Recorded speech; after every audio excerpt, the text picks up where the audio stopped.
Programa Papo Médico, um oferecimento Hospital Santo Antônio, Világio Medical Center e Devita Centro Oncológico.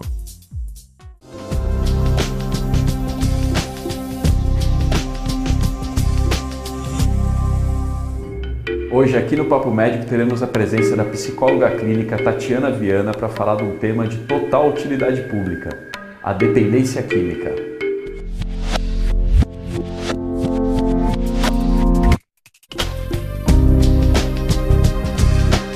Ao menos 28 milhões de pessoas no Brasil têm algum parente com algum tipo de dependência química.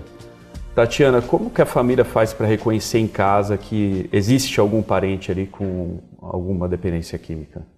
Então, na verdade, assim, hoje é uma questão cultural, né? O uso de drogas lícitas no nosso país. Então, o álcool, o tabaco são drogas permissivas, apesar das pessoas falarem não considerarem álcool e tabaco como drogas, né? Normalmente, as drogas ilícitas ou lícitas, elas vêm acompanhadas por mudanças severas de comportamento e de humor. Então, você vê que o rendimento da pessoa já não é mais o mesmo, começa a ter prejuízo no trabalho, começa a ter prejuízo nas relações familiares, começa a ter prejuízo nas relações com quem estabelece, não necessariamente dentro da família. Então, a característica maior seria essas alterações de humor, né, normalmente provocado por algum tipo de crise de abstinência, e as alterações de comportamento também. E você aconselha como o melhor método de abordagem do paciente, a família abordar essa pessoa? Então, normalmente, né, quando está no início, é claro que tem que ter uma participação da família, né? E a família às vezes consegue esses bons resultados. É claro que a família às vezes se perde também, primeiro porque é uma coisa que a gente nunca imagina que vai acontecer na nossa casa, na nossa família, com um ente querido nosso. Em casa, né? A gente nunca imagina que isso vai acontecer com a gente. Quando acontece, normalmente as famílias entram em desespero, né? Quando se flagra nessa situação, a família tende a entrar naquele desespero e às vezes fica com poucas habilidades, sem saber como resolver, né? E aí as orientações principais, já que está no início, é buscar o tratamento com as especialidades dentro dos ambulatórios existentes, né? Aí pode ser o tratamento com o psicólogo, normalmente o psicólogo vai solicitar a intervenção do médico psiquiatra, então tem que ter essa participação também, né? Tem que ser assistido também. Por quê? Porque as pessoas também às vezes desacreditam que dependência química é uma doença. Para muitas pessoas, dependência química é sem vergonhice, né? É vício para quando quer, né? Porque assim, realmente está vivendo às margens da sociedade, está financiando o tráfico, está envolvendo uma série de coisas, mas simplesmente eles acham que é sair dessa sociedade marginal e voltar para a sociedade convencional sem apoio, sem recurso nenhum. E sozinho, isso é impossível. É impossível. E você abordou bem essa parte, acho que o tratamento é sempre multidisciplinar, né? O psicólogo, o psiquiatra. E uma dúvida muito frequente, acho que é em termos de qual que é o momento de internar, né, uma pessoa dependente química. Então, quando normalmente as famílias me procuram, né, assim, pedindo uma ajuda ou contando dentro dos seus problemas, a primeira coisa que eu oriento as famílias, né, é buscar esse tratamento nos ambulatórios, nos CAPs, né, que tem disponível em todos os municípios, né, se tem condições, buscar outros tipos, pode ser os tratamentos particulares também, convênio, mas psicólogo, com psiquiatra, em alguns casos também, se a gente avalia o paciente com pouco recurso para assimilar um tratamento psicológico, entrar com a intervenção do terapeuta ocupacional, né, em alguns casos. Então, esse tratamento ambulatorial é o primeiro passo. Não deu certo, o paciente não adere, até vai na consulta com o psicólogo, mas depois sai da consulta com o psicólogo, não consegue, né, apresentar mudança de comportamento em casa, não consegue apresentar mudança de comportamento com a família, e aí é a hora que a gente avalia esse momento de internar. E aí tem que buscar a ajuda do médico, provavelmente é o que qualquer médico também, psiquiatra, recomendaria pela pouca aderência ou nenhuma aderência ao tratamento fora, né, de alguma clínica ou comunidade terapêutica. O dependente como paciente, ele acaba sendo uma pessoa com alguma falha na infância? O que a psicologia explica a respeito disso?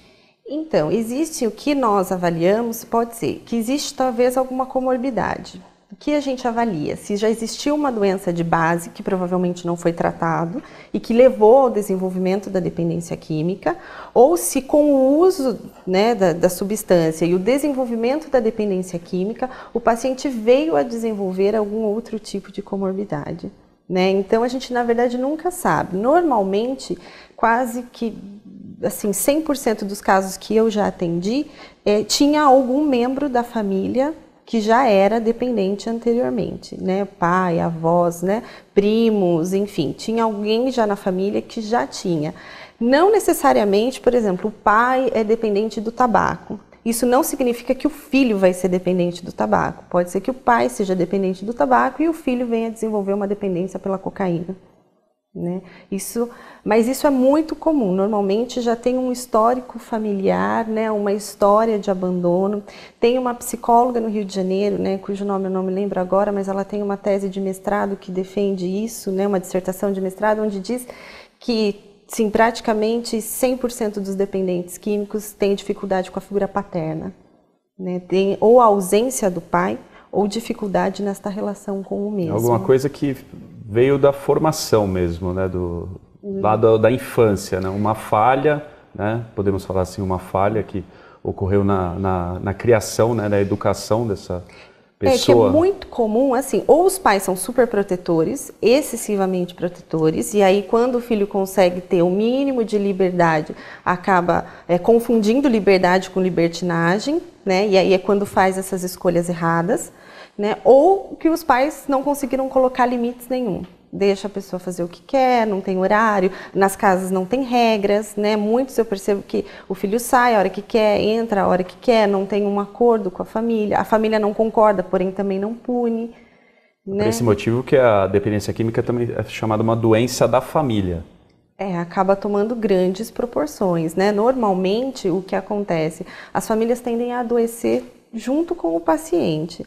Né? Tanto que hoje é muito falado a codependência, né? Assim, as pessoas estão olhando agora a codependência como uma doença, porque realmente assim, o indivíduo ele toma uma proporção dentro da psicodinâmica familiar que a família passa a viver em função disso. Tanto que o dependente químico, muito comum, ele virar bode expiatório. Então, qualquer problema na família, mas é porque você usa. Exatamente. É porque você que apronta, é porque você vai matar a sua mãe desse jeito, né? E assim, a família acaba também se anulando e vivendo em função daquilo, né? E assim, eu tenho muitos pais que me procuram, mães, falam, não, eu vou me aposentar, Tatiana, quando ele sair daqui da clínica, eu vou me aposentar para viver em função dele. Né? E aí a gente orienta que não, né? Você não pode parar a sua vida para viver em função da vida do dependente.